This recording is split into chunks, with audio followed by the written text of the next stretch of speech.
तो good morning बच्चों। आज जिस टॉपिक के बारे में हम लोग पढ़ने वाले हैं वो है मैथमेटिकल टूल्स का पार्ट 2, है ना। इसमें आप पढ़ेंगे डिफरेंशिएशन, इंटीग्रेशन एंड एक थोड़ा एंगल मेजर का और मेथड मैंने जो प्रॉमिस किया था कि कास्ट रूल बताऊंगा, है ना। तो कास्ट रूल भी बताऊंगा। तो सबसे पहले मैं शुरू करता हूँ कास्ट रूल, है ना। कास्ट रूल ही समझा देता हूँ। और कास्ट रूल में वैसे पार्ट 1 में मैंने अपलोड कर दिया है। कास्ट रूल और यूनिट सर्कल मेथड, दो मेथड है। तो कास्ट रूल मैंने वहाँ पे पढ़ा दिया है, उसके वीडियो मिल जाएंगे आपको। यहाँ पे यूनिट सर्कल मेथड समझते हैं क्या होता है ना।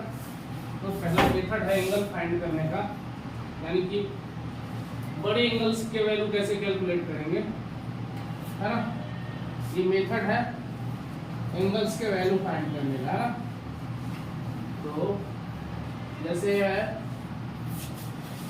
अगर मान लो मैंने आपको बोल दिया कि 480 डिग्री की वैल्यू बताओ, है ना।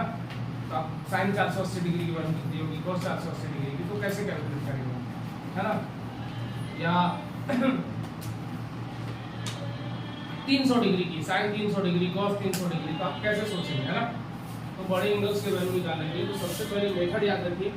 एक मेथड है unit circle method, unit circle method.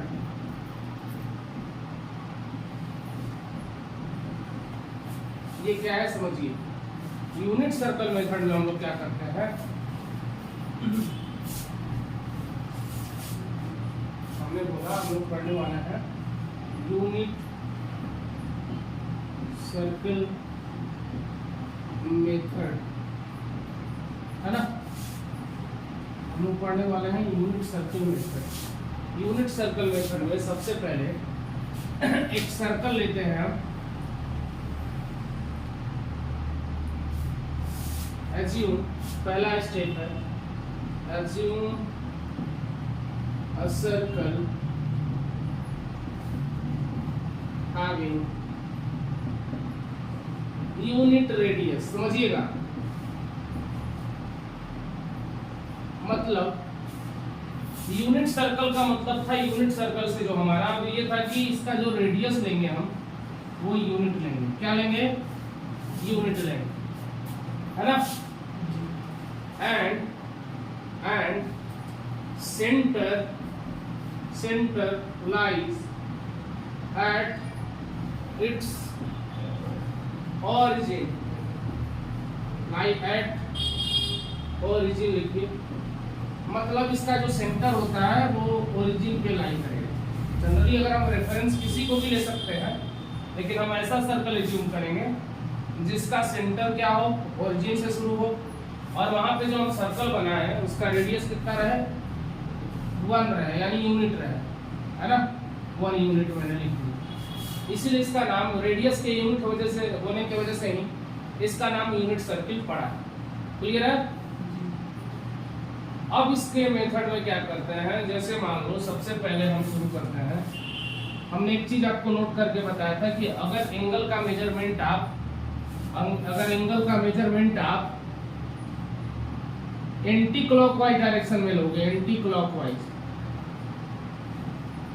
तो ये होगा पॉजिटिव, है ना।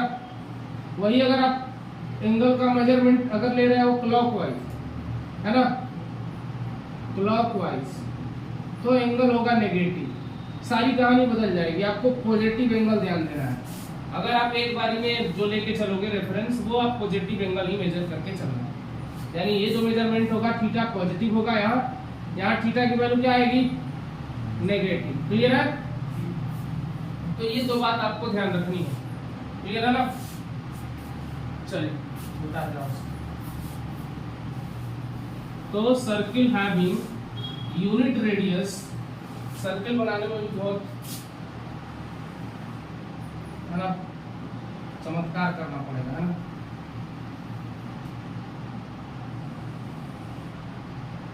चलो ठीक है, आसपास है। ये है इसका सेंटर, जो मैंने बोला ओरिजिन पे लाई करेगा, और ये है इसका रेडियस 1 यूनिट। क्लियर है। तो circle having unit radius and centre lie at origin, है ना। अब क्या करेंगे अगला स्टेप में कि फॉर एग्जाम्पल हम एक इसमें क्वाड्रेंट बनाएंगे सर्किल में, है ना। तो सबसे पहले इस सर्किल को हम क्या करेंगे, क्वाड्रेंट में बांटेंगे, है ना। तो कन्वर्ट है ना, या डिवाइड बोलो, कन्वर्ट मत बोलो, divide this circle in quadrant. चलो भैया मैं क्वाड्रेंट में बांटने की कोशिश कर रहा हूँ। सबसे पहले इसको मिटा दे रहा हूँ, मैं इसको क्वाड्रेंट में बांटने जा रहा हूँ, ध्यान से देखिए।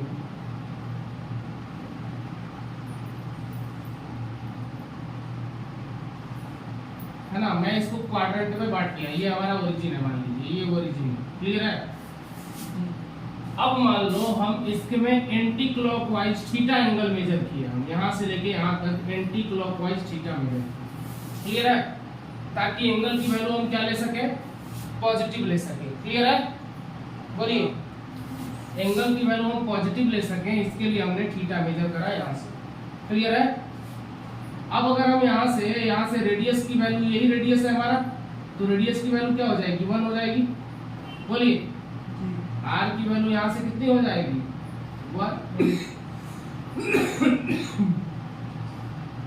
आर की वैल्यू हो जाएगी 1 यूनिट, क्लियर है।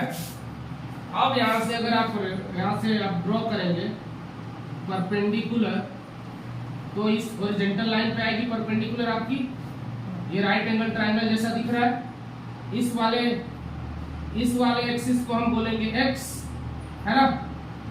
तो ये हमारा एक्स क्वाड्रेंट है, सॉरी एक्स एक्सिस है, और ये परपेंडिकुलर एक्सिस क्या कहलाएगी, वाई। बोलिए, तो अगर इस राइट एंगल ट्रायंगल को अगर हम बाहर निकाल के देखें, तो ये राइट एंगल ट्रायंगल ही है, ये वाई है, ये एक्स है, और ये रेडियस कितना है, 1। बोलिए, और ये वाली जो एंगल मेजर किया हमने वो थीटा है, पॉजिटिव एंगल। तो अगर आपसे कोई इसमें इस ट्रायंगल में इसका नाम दे दीजिए ABC, इन ट्रायंगल ABC, है ना।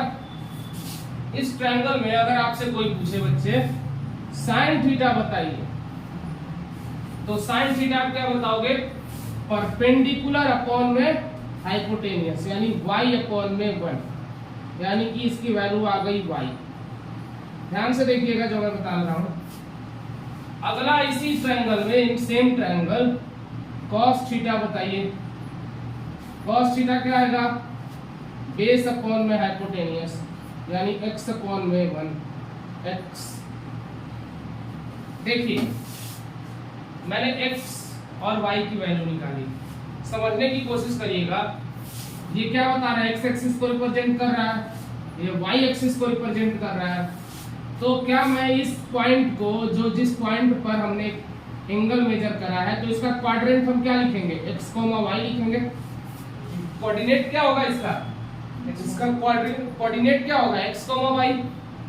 अब यहां से जरा बताइए, x, y की वैल्यू, x की वैल्यू कितनी आई, cos थीटा, y की वैल्यू कितनी आई, साइन थीटा। समझने की कोशिश करिएगा, अगर आप पॉजिटिव एंगल मेजरमेंट लोगे, अलग अलग क्वाड्रेंट में अलग तरीके से निकालोगे, समझ रहे हो। लेकिन अगर आप पॉजिटिव एंगल लोगे, तो x एक्सिस जो रिप्रेजेंट करेगा वो cos थीटा की वैल्यू देगा, और y एक्सिस जो देगा वो sin थीटा की वैल्यू देगा। अभी बस ऐसे समझो, ये मेथड है, ये मेथड है, ये क्या है, मेथड। अभी एग्जांपल से क्लियर समझ में आएगा। समझिएगा, यूनिट सर्कल में y क्वाड्रेंट के जो इक्विवेलेंट होगा वो होगा sin थीटा, यानी जो sin थीटा की अगर हमें वैल्यू चाहिए तो हमें y क्वाड्रेंट को चेक करना पड़ेगा, क्लियर है। कोऑर्डिनेट y देखेंगे हम, और cos थीटा के लिए क्वाड्रेंट कौन सा देखेंगे, कोऑर्डिनेट x देखेंगे, क्लियर है। बोलो बच्चों, समझ में आ गया। अब एक एग्जांपल से इसको क्लियर करेंगे। इधर वाला बता दूं, देखिए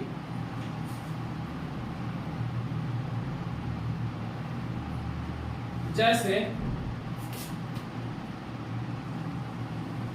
ये मैंने बनाया एक सर्किल। सर्किल क्यों नहीं बनता भाई, सर्किल क्यों नहीं बनता? चलो तो सर्किल बनाएंगे हम, है ना।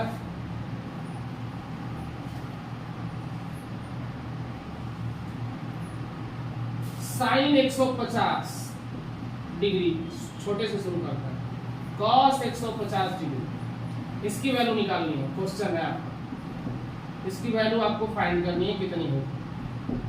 देखिए साइन 150, जाहिर सी बात है 90 प्लस थीटा में आएगा, यहां तक तो 180 डिग्री आता है, तो क्या 90 से तो ज्यादा आएगा कि नहीं आएगा? आएगा। कितना ज्यादा आएगा? पॉजिटिव एंगल ही मेजर करिएगा, इधर से जो एंगल मेजर करेंगे वो पॉजिटिव। कितना ज्यादा? 60। भाई 90 प्लस 60 कितना होता है? 150। तो यहां से अगर सेकंड क्वाड्रेंट में खाली 60 मेजर कर लेंगे तो हो जाएगा कि नहीं? पूरा को तुम 150 लिखने से अच्छा है कि सेकंड में जाके सीधे पॉजिटिव एंगल में कितना लिख दो, 60 डिग्री। अब देखो यहां से एक लाइन खींच दो परपेंडिकुलर वाली, तो यहाँ फिलहाल परपेंडिकुलर बन रहा है कि नहीं? तो ये परपेंडिकुलर बन रहा है, तो ये क्या है? y है, और ये क्या है? x है ना। ध्यान दीजिएगा, अब अगर इस ट्रायंगल में ये रेडियस की वैल्यू कितनी होगी? ये तो 1 ही रहेगी कभी भी। सर्किल की रेडियस को हमेशा 1 रखिएगा। तो इस वाले में सबसे पहले आप साइन 60 डिग्री निकालिए, यानी साइन थीटा। तो साइन थीटा बराबर क्या होता है? परपेंडिकुलर अपॉन में हाइपोटेनस, यानी x अपॉन में 1। बोलिए बोलिए, तो कितना आ जाएगा? x की वैल्यू आ गई √3 अपॉन में 2। अब इसी तरह से अगला वैल्यू निकालिए, cos 60 निकालिए, है ना। cos 60 निकालिए, बताइए कितना आएगा? cos 60 जो आएगा वो आएगा बेस अपॉन में हाइपोटेनियस, यानी y अपॉन में 1, इसकी वैल्यू आ गई 1 अपॉन में 2, यानी x की वैल्यू जो दिख रही है देख के बताइए √3/2। अब जरा x को चेक करने की कोशिश करिए कि कौन से क्वाड्रेंट में x है, सेकंड क्वाड्रेंट, है ना। रेफरेंस के लेफ्ट हैंड साइड में x को क्या रखोगे? पॉजिटिव की नेगेटिव? नेगेटिव रखना पड़ेगा भाई। रेफरेंस के लेफ्ट में देखो, चलो ये भी समझ लो, ये अगर आपका रेफरेंस लाइन है तो इस साइड में x होता है नेगेटिव, इधर x होता है पॉजिटिव, ऊपर में होता है y पॉजिटिव और नीचे में होता है y नेगेटिव। ये तो आपको ऐसे ही आता होगा, बोलो जी। तो रेफरेंस के लेफ्ट हैंड साइड में x क्या होगा? नेगेटिव। y की वैल्यू चूंकि अपवर्ड है, y पॉजिटिव ही रहेगा, यानी y की वैल्यू 1/2। अब अगर मैं इसका क्वाड्रेंट लिखूंगा या कोऑर्डिनेट लिखूंगा, सॉरी, तो कोऑर्डिनेट क्या आएगा? x, y, x की वैल्यू -√3/2 और y की वैल्यू 1/2। अब वापस से अपने मेथड पे आइए, y एक्सिस की वैल्यू यानी y के इक्विवेलेंट क्या है? sin theta. बोलो, यानी अगर मेरे को कोई कहेगा sin 150 डिग्री की वैल्यू कितनी आएगी, तो मैं कहूंगा जितना इसका y कोऑर्डिनेट होगा, यानी कि 1/2, है ना। अब कहोगे कि सर cos थीटा की वैल्यू कौन देगा? तो x क्वाड्रेंट देगा, यानी cos 150 डिग्री की वैल्यू कितनी आ जाएगी? -√3/2। बोलो, आसान था? मेथड आसान था? हाँ, बस सावधानी बरतनी है आपको, पॉजिटिव मेजर करना। आप अगर इधर वाला मेजर कर लेते तो कहानी गड़बड़ आ जाती, समझे कि नहीं? सिर्फ बीच में घूम क्यों रहा है? sin 60 डिग्री तो x बराबर ले, भाई वो कोई दिक्कत नहीं है ना, घूम का रहा है। अगर आप इधर से मेजर कर रहे हो तो इधर 60 लिया आपने, तो सामने वाला साइड परपेंडिकुलर होता है, तो यहाँ पे x दिख रहा है, लेकिन हम मेथड में तो देखेंगे ना कि हमने क्या निकाला है। एक बार हमने पॉजिटिव के लिए निकाल लिया, नेगेटिव के लिए आपको निकालना रहता तो इधर से निकाल लो एक बार। अगर कभी गलती से नेगेटिव मेजर करने का मन करे, देखो दोनों पहलू हैं इस क्वेश्चन के। ऐसा नहीं कि मैं कहूंगा कि खाली आप ये, अगर आपने ये पॉजिटिव एंगल मेजर कर लिया तो हमने इसलिए ये पॉजिटिव एंगल नहीं लिया है। तो पॉजिटिव एंगल अगर आपने मेजर करा है तो हर बारी x cos थीटा के इक्विवेलेंट होगा, यानी cos थीटा जब भी देखना रहेगा तो आप x कोऑर्डिनेट को देखोगे, और जब भी आपको sin थीटा देखना रहेगा तो y कोऑर्डिनेट को आप देखोगे। क्लियर है? समझ गए? अरे ऐसे भी सोचो ना, sin 90 प्लस थीटा तो 90 प्लस 60 कितना होता है? कास्ट रूल मैंने पढ़ा दिया है, आप देख लेना पुराने वीडियो में कैसे निकालते हैं। तो sine 90 plus theta cos theta, और सेकंड का क्वाड्रेंट में कॉस निगेटिव होता है ना। सेकंड क्वाड्रेंट में क्या होता है? देखो फर्स्ट क्वाड्रेंट में ऑल पॉजिटिव, सेकंड में साइन और इसका उल्टा कॉसेक पॉजिटिव, थर्ड में टैन और इसका उल्टा कॉट पॉजिटिव है ना, और अगले में बोलो अगले में कॉस और सेक। तो देखो साइन 90 प्लस थीटा होता है कॉस थीटा, और साइन को देखेंगे क्योंकि इनिशियल ट्रिगोनोमेट्रिक फंक्शन को देखा जाता है। तो ये रहेगा पॉजिटिव का पॉजिटिव ही, और cos 60 कितना होता है 1/2, यानी कि sin 150 1/2 है ना। इसका एक मेथड मैंने बताया है कैसे आप याद रखोगे कि कौन सा कौन में पॉजिटिव होता है, तो इसके लिए एक मेथड याद रखिए। ऐसे मैंने बता रखा है पिछले वीडियो में।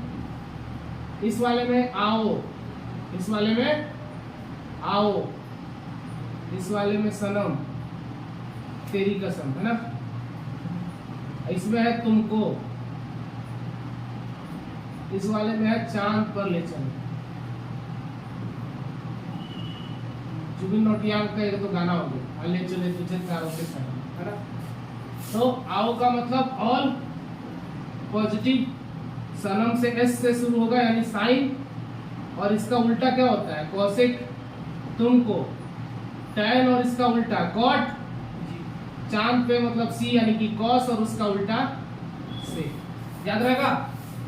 तो फर्स्ट क्वाड्रेंट में सारे के सारे trigonometric function positive, second quadrant में साइन और उसका उल्टा कॉसेक पॉजिटिव, बाकी सब नेगेटिव, और थर्ड क्वाड्रेंट होता है 180 से लेके 270 तक। तो इस वाले में टैन और कॉट पॉजिटिव, और 270 से 360 तक कॉस और सेक पॉजिटिव, बाकी सब नेगेटिव। यानी ये कहां से कहां तक होता है 0 डिग्री से लेके 90 डिग्री, ये होता है 90 डिग्री से लेके 180 डिग्री है ना। और इसके बाद अगला जो होता है वो कहां से कहां तक होता है, ये होता है 180 डिग्री से लेके 270 डिग्री, और ये होता है 270 डिग्री से लेके 360 डिग्री। याद रहेगा। चलो बहुत बढ़िया, आगे बढ़े ना, बोलो।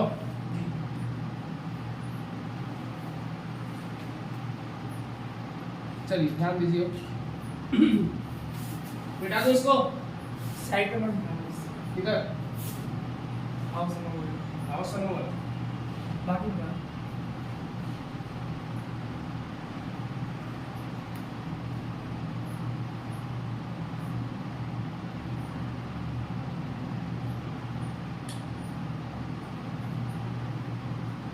मिटा दो सब इधर वाला।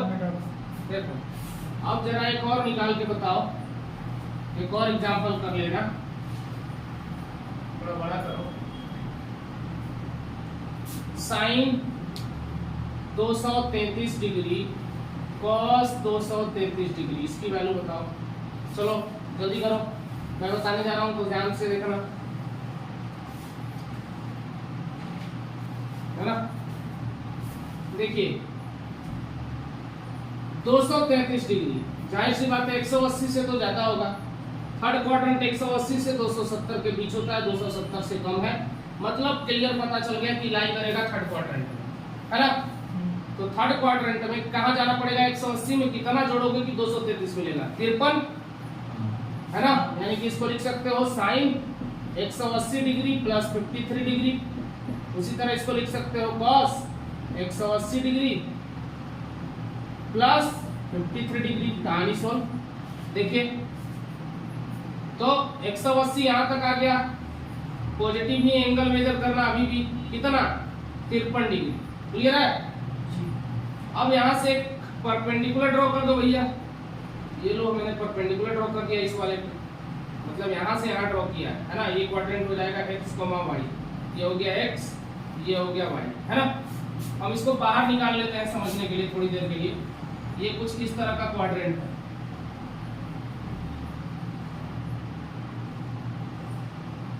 है ना। ये मान लो कितना डिग्री है, ये है 53 डिग्री, क्लियर है। ये है y, ये है x, और ये होगा यूनिट, हमेशा की तरह ये क्या होगा 1 होगा ना? जी तो यहाँ पे बताओ, ट्रायंगल का नाम दे दो ए बी सी वापस से। In triangle A B C बताओ जरा साइन 53 डिग्री। अब देखो इधर तुम साइन 53 एक पॉजिटिव एंगल मेजर कर लिए हो, साइन 53 निकाल दोगे ना तो इधर से कितना हो जाएगा टोटल 180 प्लस 53 यानी कि 233 डिग्री हो जाएगा। क्लियर है? जी तो साइन 53 निकालोगे तो क्या होता है, परपेंडिकुलर अपॉन में हाइपोटेनियस, परपेंडिकुलर अपॉन में हाइपोटेनियस यानी 153 की वैल्यू कितनी होती है? मैंने अगर आपको अलग से एक ट्रायंगल में बताया होगा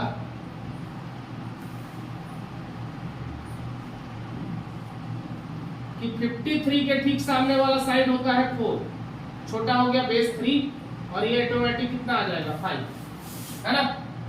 तो अगर आपको याद होगा कि साइन 53 की वैल्यू कितनी होती है 4/5, कितनी होती है 4/5। सिमिलरली cos 53 बताइए, x के इक्विवेलेंट हो जाएगा बेस अपॉन में हाइपोटेनस, और ये किसके बराबर आएगा cos 53 कितना आ जाएगा 3/5। क्लियर है? जी अब समझने वाली बात ये है कि यार है भाई साहब थर्ड क्वाड्रेंट में रेफरेंस के लेफ्ट हैंड साइड में x क्या होता है नेगेटिव, और ये रेफरेंस के बिलो भी है, रेफरेंस के बिलो भी है, तो रेफरेंस के बिलो y भी क्या होगा नेगेटिव, बोलो, यानी x नेगेटिव और y भी नेगेटिव, है ना? अब बारी है समझने की, तो यहां से फिर से समझेंगे कि जो y है वो देता है साइन थीटा, जो y है वो क्या देता है, यहाँ पे ऑटोमेटिक इस बार ऐसा चमत्कार हुआ है कि वही कहानी हो रही है।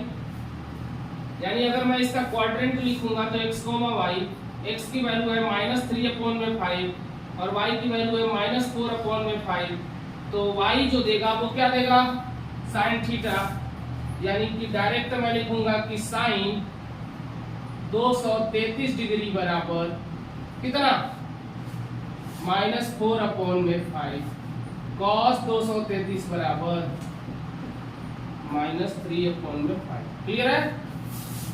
बोलो भाई, हमको तो यही देखना था, y क्वाड्रेंट इक्विवेलेंट है, y coordinate sorry sin theta के, मैं क्वाड्रेंट बार-बार कह रहा हूं सॉरी ना, y कोऑर्डिनेट इक्विवेलेंट है sin थीटा के, और sin थीटा की वैल्यू आई है यहां से -4/5, और x कोऑर्डिनेट इक्विवेलेंट है cos थीटा के, है ना? तो x कोऑर्डिनेट की वैल्यू आई है -3/5। क्लियर है? तो इस तरीके से आप निकाल सकते हो। खत्म करें इसको, आगे आप बाकी सारे वैल्यूज कैलकुलेट करिएगा, है ना? इससे इजीली बन जाएंगे। और कास्ट रूल भी मैंने बता रखा है, तो वो आप पुरानी वीडियो में जरूर देखिए, यानी मैथमेटिकल टूल्स पार्ट 1 मिटा दूं? चलिए मैं जाता हूं।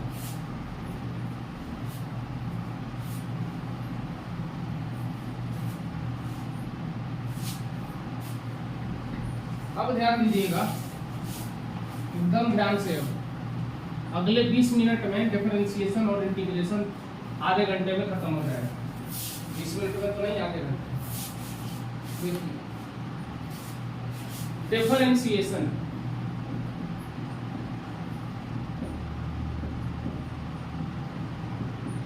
ज्यादा डीप पे नहीं जाएंगे बट बेसिक लेकिन आपको बताएंगे जरूर। डिफरेंशिएशन क्या होता है, इसको ना एकदम बेसिक से समझाने की कोशिश कर रहे हैं, समझिएगा। जैसे वेलोसिटी को आप लोग क्या लिखते हो, डिस्प्लेसमेंट अपॉन में टाइम लिखते हो, और याद होगा आप बोलते थे the rate of change of, ऐसे बोलते थे change in displacement with respect to time को हम वेलोसिटी कहते हैं। चेंज को आप लोग delta S upon delta T लिखते थे, या बाद में इसी को आप कहते थे डीएस अपॉन में डी। तो ये एक ही बात है, डीएस और डेल एस एक ही बात होता है। जनरली इसका मतलब है एवरेज चेंज और इसका मतलब है इंस्टेंटेनियस चेंज, है ना? तो इंस्टेंटेनियसली ही हम ज्यादा स्टडी करने वाले हैं। तो जो बोलते थे आप ना the rate of change of displacement with respect to time, यही तो है डिफरेंशिएशन। यानी the rate of change of function, the rate of change of function with respect to variable called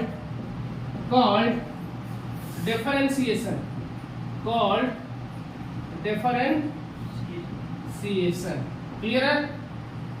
यानी कि एक फंक्शन का एक वेरिएबल के रेस्पेक्ट में डिफरेंशिएशन करना क्या कहलाता है? डिफरेंशिएशन कहलाता है। और डिफरेंशिएट करना किसी चीज को है मतलब उसको क्या करना? सब्ट्रैक्ट करना होता है। डिफरेंशिएट करना मतलब घटाना किसी चीज को। यानी देखिएगा आप आगे चल के की जो पावर रहेगी वो कम आ जाएगी, है ना? तो डिफरेंशिएशन क्लियर है? क्या है इसका मतलब? किसी भी फंक्शन का उसके वेरिएबल के रेस्पेक्ट में, है ना, चेंज होना डिफरेंशिएशन। अब ये चेंज क्या हो सकता है?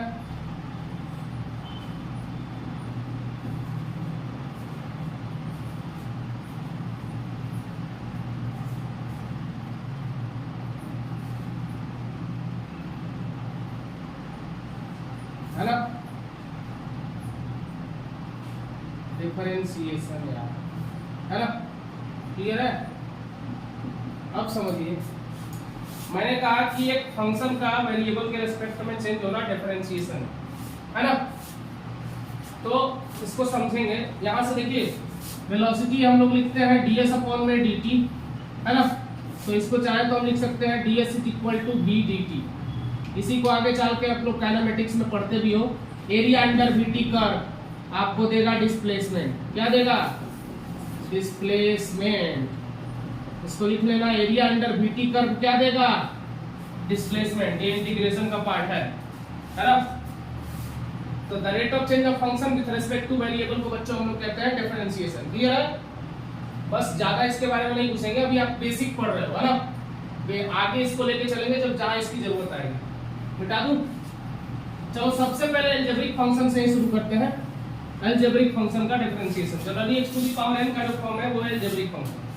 तो पहला हमारा इंपॉर्टेंट जो फॉर्मूला शुरू होता है अलजेब्रिक फंक्शन के लिए वो ये है कि y इज इक्वल टू, पहला है x to the power n, है ना? पहला जो हमारा है अलजेब्रिक फंक्शन, कौन सा फंक्शन है? अलजेब्रिक। तो अगर मैं dy अपॉन में dx निकालूंगा बच्चों तो क्या आएगा?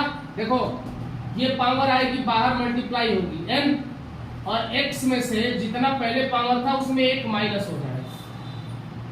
ये है इसका फॉर्मूला। मैंने बोला कि जो पावर में होगा पहले उससे मल्टीप्लाई होगा, इधर देखो, और जो पावर में था उसमें से एक माइनस हो जाएगा। जैसे एग्जांपल में y is equal to x to the power 3। अब अगर आपको इसका dy अपॉन dx निकालना है, dy अपॉन dx का मतलब क्या है? The rate of change of y with respect to x। Clear है? तो ये आएगी बच्चों कितनी? 3x टू द पावर, कितना आ जाएगा? पावर एक कम करिए 2। ये हो गया डिफरेंशिएशन। पावर से मल्टीप्लाई और पावर में से एक माइनस। क्लियर है? एक और करो, y बराबर 5x टू दी पावर 9। अब कैसे करोगे भैया? तो dy अपॉन में dx जो करोगे आप वो आ जाएगा कितना? 9 इंटू 5 कितना होता है? 45। पावर में से एक कम कर दो 1। ये हो गया आंसर। चलिए एक जरूरी बात यहाँ पे और बताते हैं, कांस्टेंट का डिफरेंशिएशन कभी भी 0 होता है। c अगर कांस्टेंट है तो dy अपॉन में dx आप कभी भी निकालोगे तो क्या आ जाएगा? 0 आ जाएगा। इसका मतलब ये नहीं कि अगर y बराबर cx लिखा हुआ है तो आप इसको भी c देख के 0 कर दे। इसका डिफरेंशिएशन बच्चों क्या आएगा? dy अपॉन में dx आएगा। मतलब जो कांस्टेंट रहेगा उसको रखेंगे बाहर और ऊपर हो जाएगा कितना? कांस्टेंट जैसे ही हटाओगे तो dx अपॉन में dx हो जाएगा कि नहीं? और सेम फंक्शन का उसी के रिस्पेक्ट में डिफरेंशिएशन कितना होता है? 1, यानी रिजल्ट आ जाएगा c। इसका एग्जांपल थर्ड वाले का देखिए, जैसे y बराबर मैंने बोला 4x, है ना? इससे पहला क्वेश्चन है y बराबर 5। ये दो क्वेश्चन है और दोनों में हमको निकालना है dy अपॉन में dx, है ना? तो पहले के लिए dy अपॉन dx निकालेंगे, क्या आएगा? पहला कांस्टेंट है बच्चों 5, तो सीधे 0 आ जाएगा dy अपॉन में dx। लेकिन दूसरा जैसे ही निकालेंगे d अपॉन में dx, y की जगह पे क्या रखें? 4x। 4x है ना, तो 4 कांस्टेंट है तो 4 को बाहर कर देंगे, dx अपॉन में dx। सेम फंक्शन का उसी के रेस्पेक्ट में डिफरेंशिएशन मैंने बोला 1 हो जाएगा। रिजल्ट कितना आ गया 4। आसान है ना। अब इसका एडिशन फॉर्म ही क्यों ना हो, जैसे मान लो अलजेब्रिक एडिशन देख लो, एडिशन चैन रूल एडिशन, आप पहले एडिशन देखो, एडिशन इसी में देख लीजिए। जैसे y बराबर है x square plus 2x plus 2 है ना, तो अगर आप dy अपॉन dx करोगे तो बारी बारी देखो कितने टर्म है, 1 2 3, तीनों का डिफरेंशिएशन अलग अलग करो, जोड़ दो, या तो डिफरेंशिएट करते जाओ जोड़ते जाओ। अब क्या करोगे, d अपॉन में dx x square plus d upon में dx कितना 2x प्लस d अपॉन में dx कितना 2, मतलब y का डिफरेंशिएट कर रहे हो तो y बराबर तो ये पूरा फंक्शन है ना, तो पूरे फंक्शन का डिफरेंशिएशन होगा कि नहीं। x स्क्वायर का सीधे बताओ कितना हो जाएगा 2x का मैंने बोला था 2 को बाहर निकाल देना और कांस्टेंट का 0, यानी रिजल्ट कितना आ गया 2x प्लस। आसान है बच्चों, कर लोगे। बहुत बढ़िया। सर अगर x मल्टीप्लाई हो रहा है dx है तो क्या, अगर x को मल्टीप्लाई करें dx है क्यों मल्टीप्लाई करोगे भाई dx, x dx रहेगा तो ये तो इंटीग्रेशन का पार्ट है ना दोस्त, आगे पढ़ोगे है ना, अभी नहीं पढ़ोगे आगे। बोला था जैसे 1/x है। हाँ हम समझ गए तुम्हारी बात है, जैसे 1/x है इंटू dy अपॉन dx करना है। हाँ।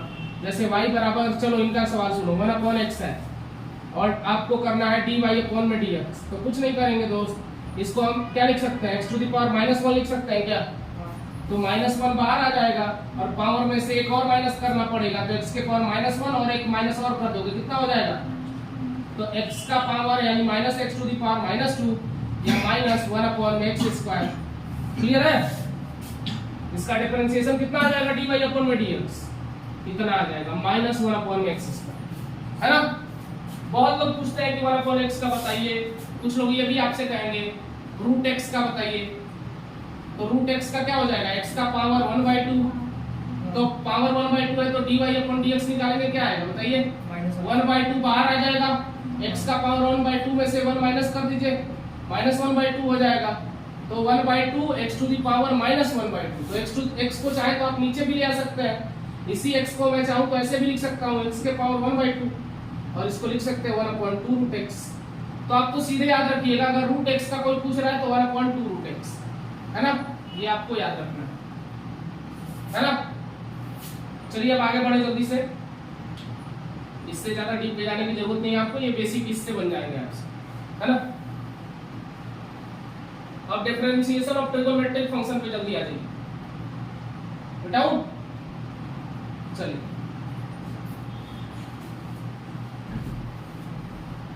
लो डिफरेंशिएशन मिटा दिया।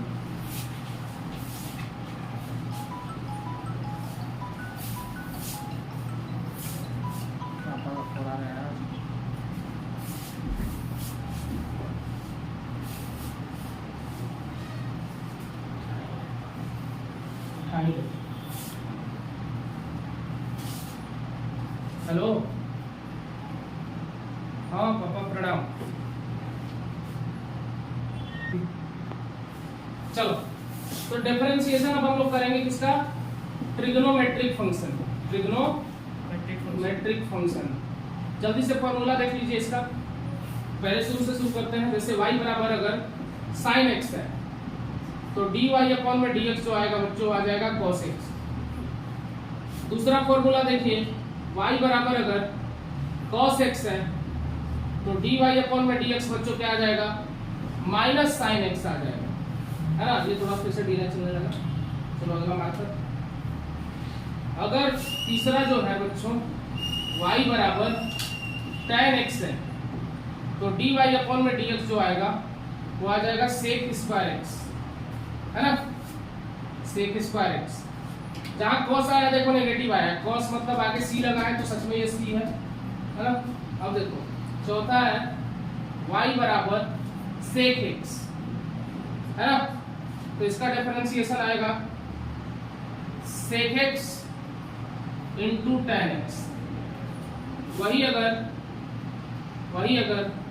y बराबर cosec x है तो dy अपॉन में dx जो आएगा बच्चों वो आ जाएगा minus cosec x into cot x. देखो इसमें भी सी लगा है पहले, तो फिर माइनस आ गया। लास्ट बट नॉट लीस्ट है ये हमारा y is equal to cot x. तो कॉट एक्स का डिफरेंशिएशन बच्चों आएगा, है ना, माइनस माइनस जैसे tan x का sec स्क्वायर x आया था, तो उसी तरह cot x का आएगा माइनस cosec स्क्वायर x। ये है बेसिक डिफरेंशिएशन ट्रिगोनोमेट्रिक फंक्शन, है ना, क्लियर है।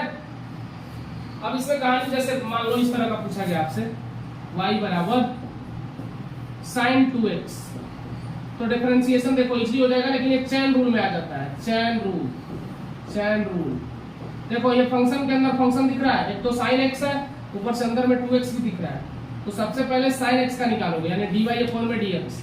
चेन में क्या होता है, पहले पहला फंक्शन का, देन दूसरा फंक्शन का। चेन है भाई, वही चेन है यार। चेन क्या वो तुम्हारा पैंट वाला चेन नहीं है या कुर्ते वाला चेन नहीं है, चेन है, चेन रूल, है ना।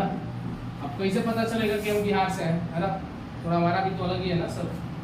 तो चलो चेन, अब देखो तो dy अपॉन में dx करोगे बच्चों, तो sin x का डिफरेंशिएशन अभी क्या बताया, cos x, तो आ जाएगा cos 2x।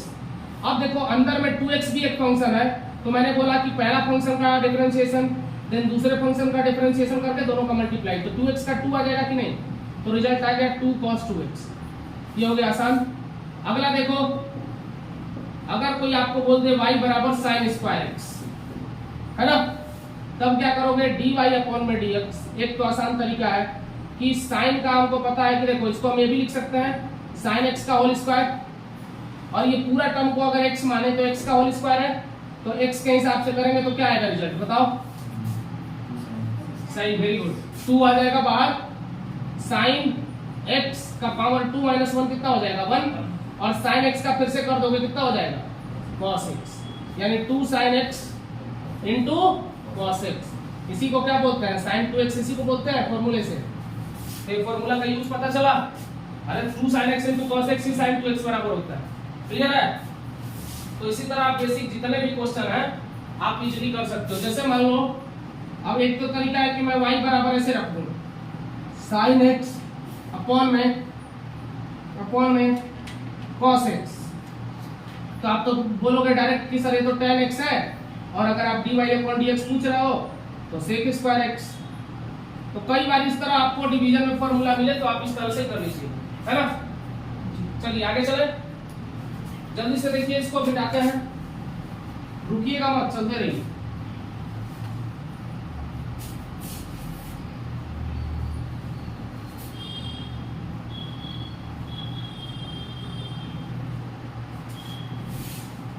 चलिए अब जो आएंगे हम लोग अगले में जो आएंगे हम लोग, तो वो है लॉगरिथमिक फंक्शन। ये सब में ज्यादा टाइम नहीं लगेगा। जैसे y बराबर log x है, तो log x का डिफरेंशिएशन क्या होता है बच्चों, याद रखिए 1 अपॉन में x होता है ना। एक ही एग्जांपल में समझ जाइए, जैसे मान लीजिए y बराबर हमने लिख दिया log x square plus 2x plus 1, ऐसा रख दिया। तो आप क्या करोगे, देखो इधर dy अपॉन में dx करोगे, log x का मैंने बोला 1 अपॉन में x, तो x के जगह पे जो भी रहेगा नीचे चला आएगा, तो ये पूरा टर्म कहाँ आ जाएगा नीचे, x square plus 2x plus 1।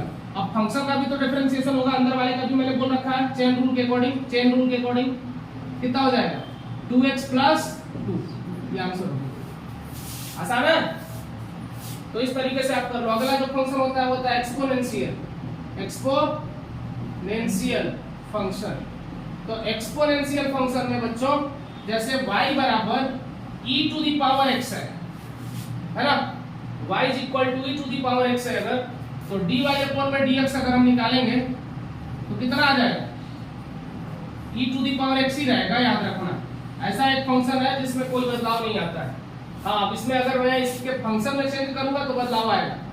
जैसे y बराबर e टू द पावर मैंने रख दिया 3x, है ना, तो dy अपॉन में dx करेंगे तो क्या होगा, e to the power 3x का वैसे ही रह जाएगा, लेकिन 3x का फिर से तो करना पड़ेगा, तो 3x का 3, ये आंसर है। आसान था। अब इसमें कुछ मेथड है वो भी देख लीजिए जल्दी से।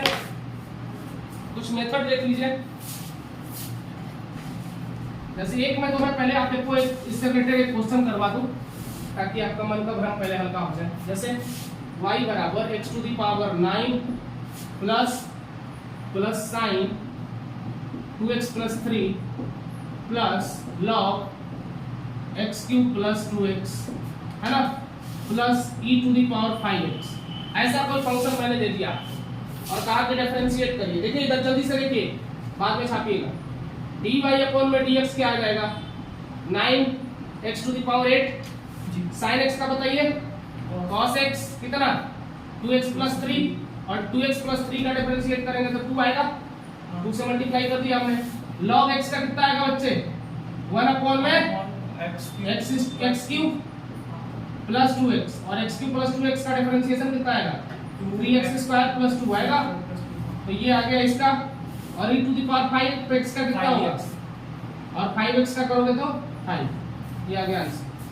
आसान था, जल्दी लिखिए। तो इस तरीके से आप कर लोगे। अब जो इसमें मेथड है वो थोड़ा सा देख लीजिए। क्वोशिएंट रूल यानी डिवीजन और एक है एडिशन, है ना। ये आप चाहे तो बाद में देख ही सकते हैं वीडियो से, वीडियो आप ही के लिए बन रही है ताकि आप बाद में उसको देख पाओ, है ना। देखिए एक है मल्टीप्लिकेशन रूल,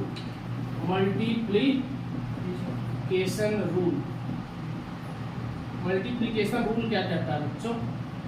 मल्टीप्लिकेशन रूल ये कहता है कि जैसे y बराबर हम लिख रहे हैं u इंटू v, है ना। दो फंक्शन है, पहला फंक्शन और दूसरा फंक्शन। बहुत सारे ऐसे फंक्शन मिलेंगे, एक एग्जांपल यहाँ लिख दे रहा हूं।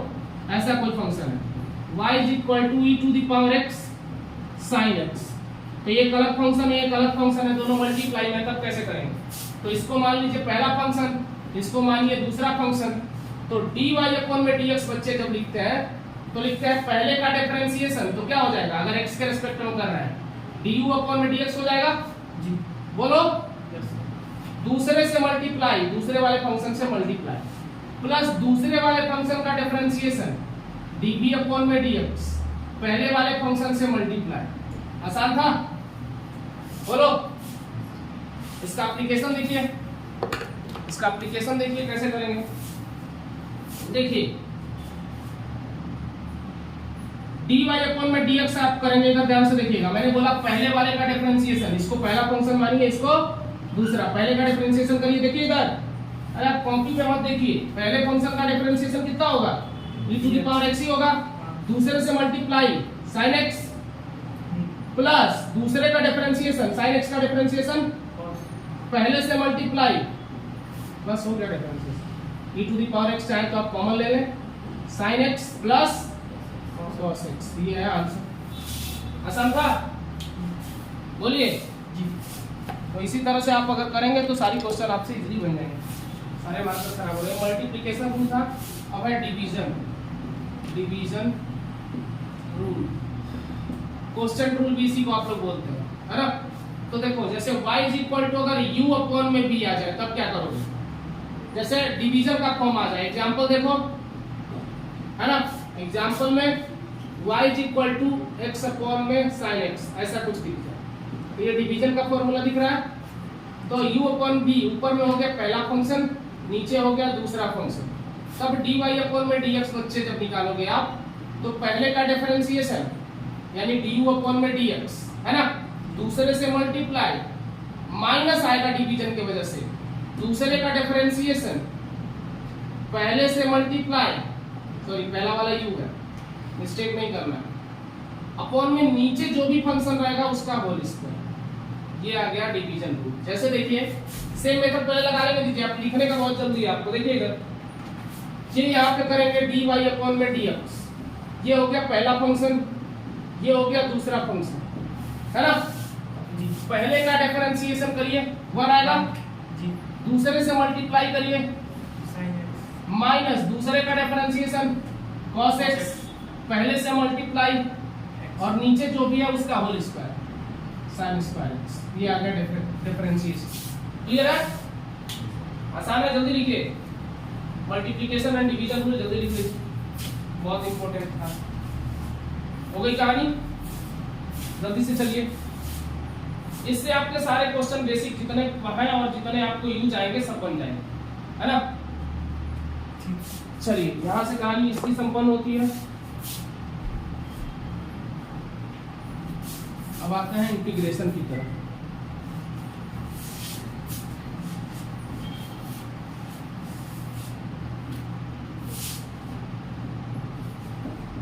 Integration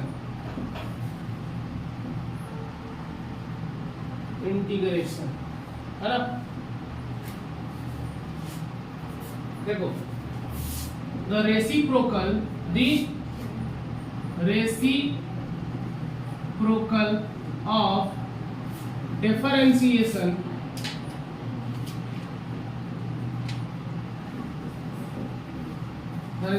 of differentiation called integration, है ना।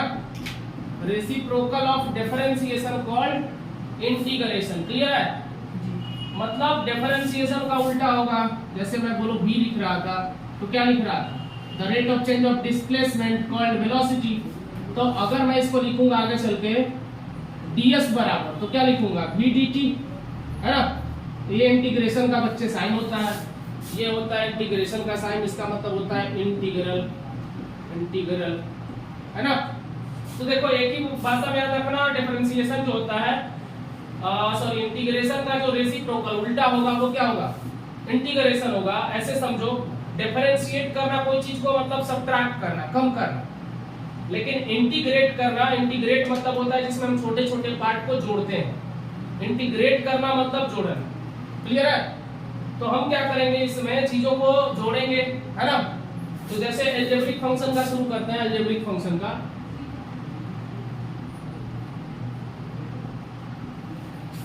x to the power n into dx। बच्चे देखो पहला इंटीग्रेशन है, ये फॉर्मूला है, याद रखना है।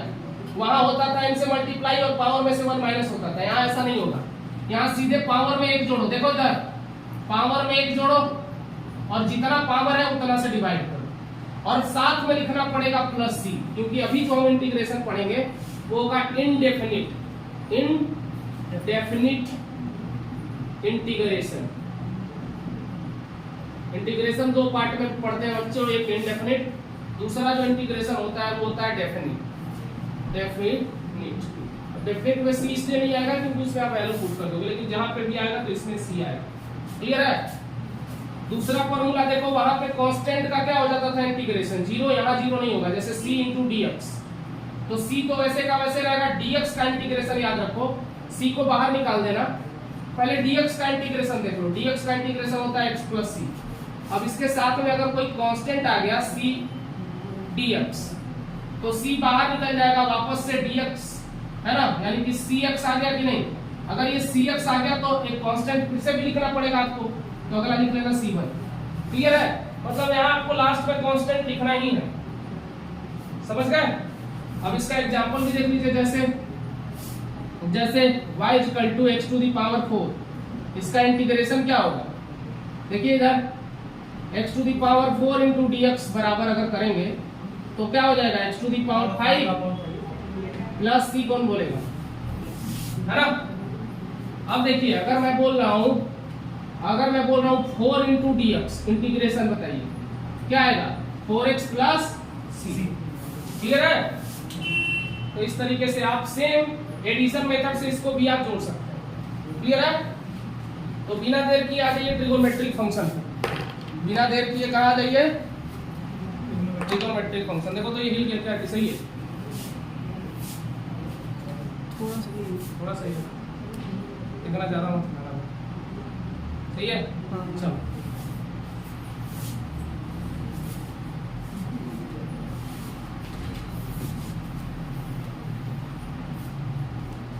देखो इससे एरिया कैलकुलेट भी करते हैं इस मेथड से। हमने अभी बताया एरिया अंडर बीटी कर्व आपको क्या देगा, डिस्प्लेसमेंट। तो यहाँ पे जो शुरू होगी कहानी वो होगा ट्रिगोनोमेट्रिक फंक्शन का। ट्रिगोनोमेट्रिक फंक्शन का इंटीग्रेशन देखो कैसे करते हैं, है ना। इसकी कहानी भी खस्ता हो रही है। तो देखो जैसे पहला है y बराबर साइन x, तो हम ये ना लिख के सीधे हम लिखने जा रहे हैं integration of sine x into D x. क्या आएगा बच्चे? माइनस कॉस एक्स आएगा, याद रखना। दूसरा इंटीग्रेशन है cos x into D x, तो कॉस एक्स का आएगा minus sine x, sorry sine x plus. Clear है? बोलो बोलो बच्चे, सब समझ में आ रहा है आपको? समझ रहे हैं, बहुत अच्छी बात। देखिए अगला जो है वो है, जैसे वहां पे होता था sec square x tan x का, तो यहाँ पे सेक स्क्वायर एक्स का करेंगे तो क्या मिलेगा हमको? tan x मिलेगा, tan x प्लस सी। उल्टा होता है ना, tan x का डिफरेंशिएशन होता था सेक स्क्वायर एक्स, तो सेक स्क्वायर का इंटीग्रेशन कितना होगा? tan x। उसी तरह अगर आपको याद होगा इंटीग्रेशन होता था cosec square x into dx, तो cosec का होता था cot का माइनस cosec होता था, तो ये हो जाएगा माइनस cot x प्लस सी, माइनस cot x प्लस सी। क्लियर है? मार्कर को आज क्या होगा भाई, ये सब चलते हुए। चलो अगला देखिए इंटीग्रेशन ऑफ, ये भी नहीं चल रहा यार, कोई तो चले, इतने सारे मार्कर निकाल लिए। देखो इंटीग्रेशन ऑफ, देखो वहां पे होता था sec x का sec x into tan x, तो यहाँ पे भी हो जाएगा sec x into tan x into dx। क्या आएगा? sec x प्लस c, है ना। उसी तरह से अगर इंटीग्रेशन करेंगे हम cosec x into cot x into dx, तो इस तरह का जो आएगा उसमें क्या आएगा बच्चे? Minus minus cosec x plus c। Clear है? ये कुछ फॉर्मूले हैं जो आपको याद रखने हैं, बेसिक, है ना। यहीं पे इनवर्स ट्रिगोनोमेट्रिक फंक्शन का भी देख लीजिए। जैसे यहाँ पे एक एग्जांपल पहले कर लीजिए, जैसे मान लीजिए sin स्क्वायर x का इंटीग्रेशन करना है, क्या करेंगे बोलो? sin square x cos 2x का एक फॉर्मूला आपको याद है, 1 माइनस 2 sin स्क्वायर x, याद है? तो 2 sin स्क्वायर x बराबर क्या हो जाएगा? 1 माइनस cos 2x हो जाएगा। हाँ, sin स्क्वायर x बराबर क्या आ जाएगा? 1 माइनस cos 2x अपॉन में 2, वही यहाँ पे रख दो 1 माइनस cos 2x अपॉन में 2, इंटीग्रेशन कर दो तो 1/2 का इंटीग्रेशन क्या हो जाएगा? 1/2 into x minus cosec x का इंटीग्रेशन क्या होता है बताओ? प्लस sin x होता है, यानी sin 2x अपॉन में 2 पहले से है। याद रखना इंटीग्रेशन में जो रहता है, जो अंदर फंक्शन रहती है ना, उसके साथ जो मल्टीप्लाइड रहता है वो डिवीजन में आ जाता है, यानी कि 2x है तो 2 नीचे डिवाइड हो जाएगा, है ना। यानी x/2 minus sign 2x upon में 4 प्लस c आंसर आएगा। क्लियर है? ऐसे देख लो अगर दिमाग में काम कर रहा है, जैसे मान लो sin 2x का इंटीग्रेशन मैंने आपको कह दिया, तो sin 2x का इंटीग्रेशन बताओ क्या हो जाएगा? माइनस cos 2x, है ना। अब जो फंक्शन के साथ है उससे डिवाइड कर देना, ये चेन रूल है, चेन रूल, है ना जी। समझ गए? अब सीधे आ जाओ अपने मुद्दे पे, कहानी खत्म करें इसको। हाँ चलो, एक्सपोनेंशियल फंक्शन का जो इंटीग्रेशन होगा उतना ही रहेगा, है ना।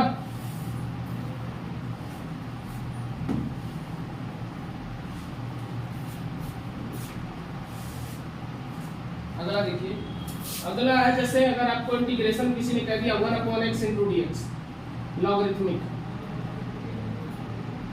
तो 1/x इंटू dx का इंटीग्रेशन हो जाएगा log x प्लस में c, है ना। जैसे मान लो आपको इंटीग्रेशन किसी ने बोल दिया x प्लस 3 का, तो क्या आ जाएगा? log x plus 3 plus c। Clear है? अब देखो यहाँ लॉगरिथमिक हो गया एक्सपोनेंशियल, एक्सपोनेंशियल बच्चे, exponential y is equal to e to the power x है, तो अगर इंटीग्रेशन में मुझे करना है सीधे तो क्या आ जाएगा? e to the power x का e to the power x ही रहेगा। मैंने बोला था कोई इसको फर्क ही नहीं पड़ता, ये कांस्टेंट रहने वाला टर्म, इंटीग्रेट कर दो डिफरेंशिएट कर दो कोई फर्क, tan ex होगा है ना। हैं tan ex, tan ex ये क्या होता है? 10 ex, कोई दिक्कत नहीं। अब देखो अगला देखो जो तुम पूछ रहे हो वो समझ लो।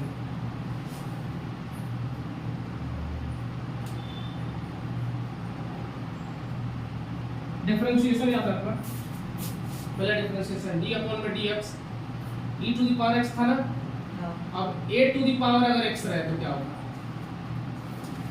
इसका डिफरेंशिएशन होता है A to the power X log ए।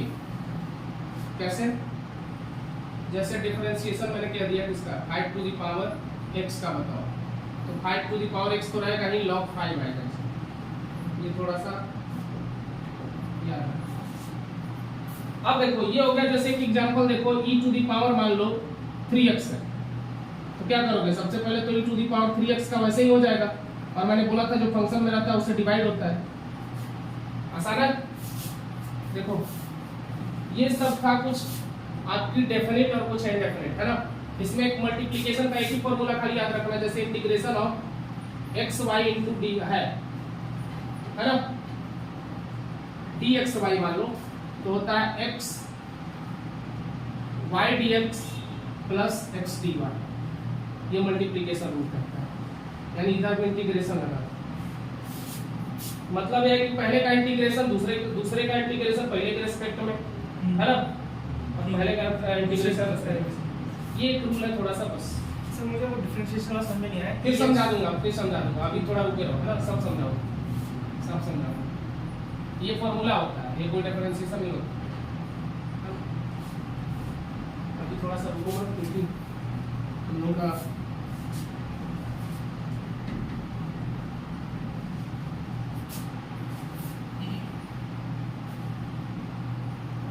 एक होता है डेफिनिट इंटीग्रेशन, डेफिनिट वाला भी देख लो कैसे करोगे, डेफिनिट तो डेफिनिट का बच्चों उसमें सी नहीं आएगा, मैंने बोला जैसे मान लो कोई फंक्शन है हमारे पास fx, है ना, या कोई फंक्शन है fx, a से लेके b तक, ये होता है लोअर लिमिट, और ये जो रहता है वो होता है अपर लिमिट। तो सबसे पहले सेम मेथड से जैसे पहले इंटीग्रेशन करते थे उसी तरह इंटीग्रेशन करोगे। मान लो रिजल्ट आ गया बड़ा fx, ऐसा कुछ रिजल्ट आया, कुछ तो आएगा, इंटीग्रेट करोगे, यहाँ रहेगा लोअर लिमिट, यहाँ रहेगी अपर लिमिट। तो सबसे पहले तरीका कहता है कि अपर लिमिट को रखो, f ऑफ b हो जाएगा, माइनस लोअर लिमिट को रखो, f ऑफ a हो जाएगा, है ना। एग्जांपल देखो, जैसे x स्क्वायर इंटू dx 1 से 3 इंटीग्रेट करना है, एरिया देता है, याद रखना ये एरिया भी देगा। डेफिनिट इंटीग्रेशन क्या देता है, एरिया देता है। जैसे मैंने अभी आपको बताया था कि जो डिस्प्लेसमेंट है ds अपॉन में dt वो देता है v। अब अगर आपको वेलोसिटी पता है कि टाइम का फंक्शन है तो ds बराबर आ जाएगा v dt। अब आप इसको इंटीग्रेट करोगे t इक्वल टू मान लो 0 से लेकर t इक्वल टू 2 सेकंड तक कह देगा, तो वेलोसिटी टाइम ग्राफ का जो एरिया होगा, मान लो इस तरह का कुछ एरिया है, तो ये जो एरिया होगा, मान लो ये वेलोसिटी है, ये टाइम है, ये वेलोसिटी है, इसका जो एरिया होगा वो आपको देगा डिस्प्लेसमेंट। क्या देगा, डिस्प्लेसमेंट। ये पढ़ोगे आप जाके पैरामेट्रिक्स में। तो देखो जैसे ये है, तो एक्स क्यूब का बेसिक मेथड से करो ना, एक्स स्क्वायर का इंटीग्रेशन क्या हो जाएगा, एक्स क्यूब अपॉन में 3 होगा कि नहीं, 3 लोअर लिमिट कितना है 1, अपर लिमिट 3 को पहले बाहर करो, कांस्टेंट टर्म को बाहर निकालो, क्या हो जाएगा x के पावर 3, तो अपर लिमिट रखो तो 3 का पावर 3 होगा, माइनस लोअर लिमिट बताओ 1 का पावर 3 होगा कि नहीं भाई, x के जगह पे पहले मैंने 3 रख दिया, माइनस x के जगह पे मैंने ये रखा था तो ये रख दिया, 1 रख दिया, कितना आ जाएगा 3, 1/3 था ना यार, मल्टीप्लाई कर दिया, अच्छा हाँ, अब है ना। तो 3 का क्यूब कितना होता है 27 माइनस 1 कितना आ गया 26 अपॉन में 3, ये आ गया आंसर। आसान है, ये डेफिनेट इंटीग्रेशन है, इसमें सीख ही नहीं है, क्लियर है ना। इसी तरह से ये भी कर सकते हो, जैसे sin x plus cos x into dx 0 से लेके π/2, है ना। क्या आ जाएगा sin x का इंटीग्रेशन बताओ, माइनस cos x और cos x का sin x, है ना, 0 से लेके π/2, सॉरी अपर लिमिट रखो π/2 पे, देखो अपर लिमिट रखो, cos π/2 0, sin π/2 1, minus lower limit बताओ 0 रखो, क्या हो जाएगा cos 0 1, है ना, माइनस वाला इसके आगे, और प्लस sin 0 0 होगा, क्या आएगा result, minus into minus plus 1 + 1 कितना आ जाएगा 2, फाइनल रिजल्ट 2। आसान था। तो थैंक यू सो मच, आज की कहानी यही संपन्न होती है। है ना, मजा आया? But okay, take care, good night.